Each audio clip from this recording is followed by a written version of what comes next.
I'd like a show of hands of all the people who have heard Sheena Bora. A show of hands, please. Indrani Mukherjee. Yeah, a lot more hands. How many of you have heard of Neena Gupta? And not to mistake the rest a year film star. No, not her. Neena Gupta. She was in the new Slayer recently. Any hands? Just one hand.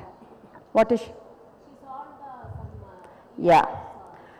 So just looking by the show of hands, sometimes media portrays women negatively, and we see these negative role models being splashed about in media. But when it actually comes to positive role models, very, very, very few of us actually know about them. Last evening, I was actually in Vizag airport, and I was just going through my Facebook page, and somebody had liked this particular article about Neena Gupta, which struck me a little bit surprising, because apparently she is a young Indian woman mathematical scientist who has apparently solved a 70-year-old mathematical mystery that has eluded mathematicians all across the globe. And is there any news about her in any of the media or the channels or the newspapers? Sadly, no. I was just going through, I did a Google search on her to understand her background, and she says that all her success has been credited to her father. Because in those days, normally, parents did not encourage women to especially take up careers in STEM fields. But her father has actually encouraged her to take up mathematics as a field of study and allowed her to actually pursue her PhD and her research work in spite of societal pressures to get her married at an early age. So they sort of rung a chord there that my own life story had. I come across from a very, very conservative family from our own erstwhile Andhra Pradesh. A family that is actually into industry, that actually thought about empowering its women by allowing them to go to college and school, but that's where empowerment stopped. They never ever groomed women from the family to actually get into careers. And today when we're talking about girls in tech, and when I got a call from Sri Divya about 2 weeks back or 15 days back, and I was actually in the midst of a very, very hectic personal family ceremony, but I just saw her SMS and I said, yes, I'll be here. Because I'm very passionate about women's empowerment, about girls' empowerment especially. And when she said this event would be on the 11th, I thought, okay, 10th, all my programs, personal programs will be get over, and I should make it for it. And I strongly believe that today India is lagging behind as a global economic power because we have not given the rightful place that women deserve in this country. Yes, today if you look at the engineering colleges, and I'm sure Professor D.N. Reddy will vouch for the fact that you have neck-to-neck enrollments in engineering colleges and all professional colleges for that matter, whether it's pharmacy or engineering. Women students are neck to neck with the boys. But again, if you look at the disciplines within engineering, if you look at chemical engineering, if you look at civil engineering, if you look at mechanical engineering, you do not find that high a percentage of women in those classes. They all gravitate towards computer science, computer engineering, electronics, maybe EEE and ECE and such things. Because I think what they assert in the future will be careers are much more easier to get into. These are careers that they will be able to continue in their lives, and it will be very, very tough for women to actually get careers in the so-called male-dominated sectors. Now, coming from an industrial family that I had actually spoken to you about, I was allowed to go to school, I was allowed to go to college, but that was what I was allowed to do, to get a degree so that I would be a little bit more attractive on the marriage market. And that, I think, was the case for most of the women in my generation. Because though we had girls' colleges with high enrollments, and though we had most of the dual-sex colleges having equal number of women, today when it comes to industry, I do not see most of my colleagues from school and college in industry. Most of them have settled to become housewives. And that would have been the case in my case too, had my family had their say. So I guess I was a little rebellious in that sense. And while my grandfather, who was the patriarch of our family and who actually ran a number of industries, groomed all the grandsons in his family, I stood behind and I observed, and I always pursued or nurtured a career, an ambition and a dream to have a career of my own, though I was not aggressively being groomed for it. So like all girls at my age, at that age, I got married off young. I was pushed off to a different country, to a different family, to take care of my new family.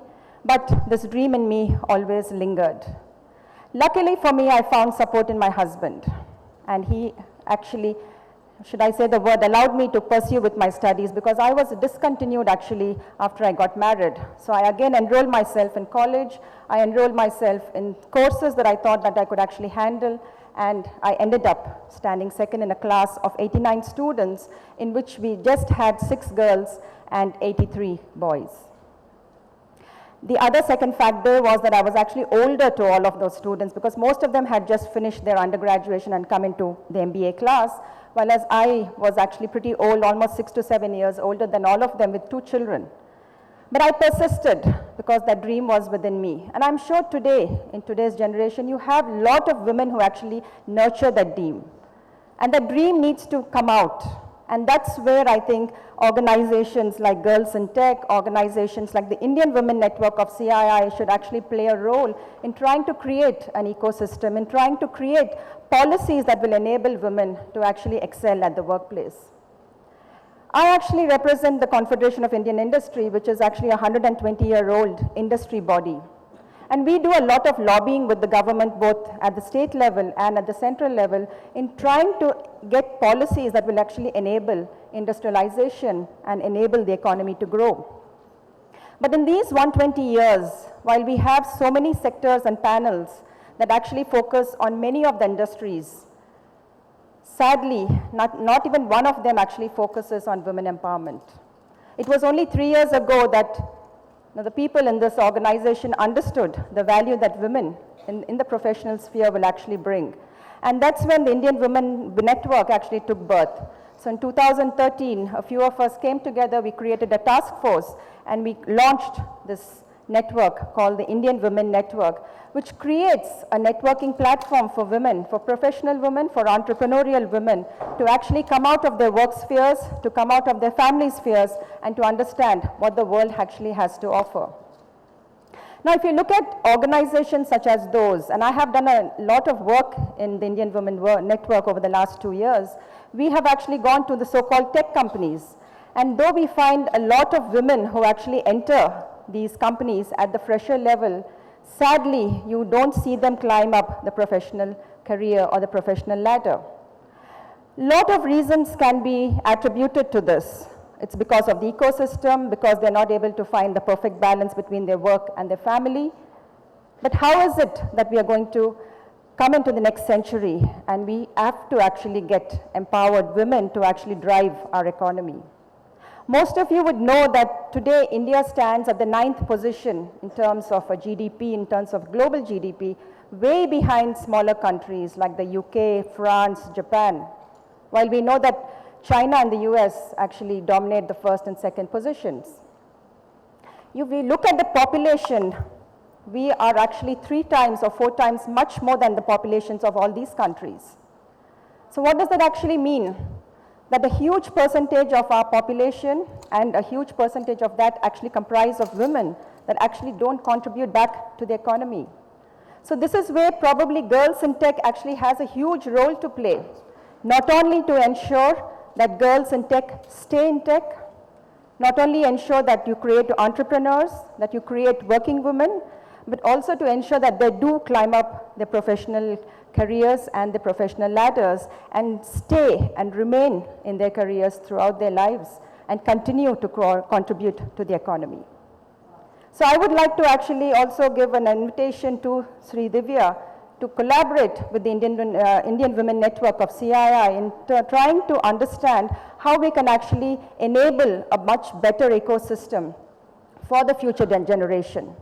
And unless we bring about role models, and unless we bring about more exposure to students at the elementary school level itself, we cannot bring about this mindset change. And along with bringing this exposure to students at that age, as Jayesh had also mentioned, I think a lot of change will have to go about in bringing out a change in the mentalities of parents. So probably next generation schools that come across with enrollment of their children at the kindergarten level will actually have to take a couple of classes for their parents too. In trying to ensure that equality means not only educating your daughter and also allowing your son to accept a woman as an equal, but also to ensure that both of them have an equal burden or an equal responsibility to end up contributing back to the economy. So with these few words, I'm very, very pleased that such an initiative has come to Hyderabad. We are very happy to understand that this has been the launch pad of Girls in Tech in India, and I'm sure that this is going to take, I think, a long, long journey, starting from Hyderabad, going on into the interiors. I think we should start going to the districts level, start off with engineering colleges, maybe also go into the pharmacy colleges, talk to the students there, and allow them to actually start pursuing their ambitions and their dreams. Probably tell them that it's not too late, and it's definitely worth a go to try and pursue whatever dreams that they have for themselves, so that this will enable not only their families to grow, but also the economy to grow, and also in the process, the entire country to grow. So Divya, I would like to help you out with the collaboration with the Indian Women Network. Please let us know how we can help you out. I'm sure we as an entire joint force can actually create much more better outcomes in terms of getting students on board, in getting role models from industry. We will be able to help you out in getting role models and getting good speakers, in fact, to get in touch with your students. And thank you so much for inviting me to this event today. Thank you.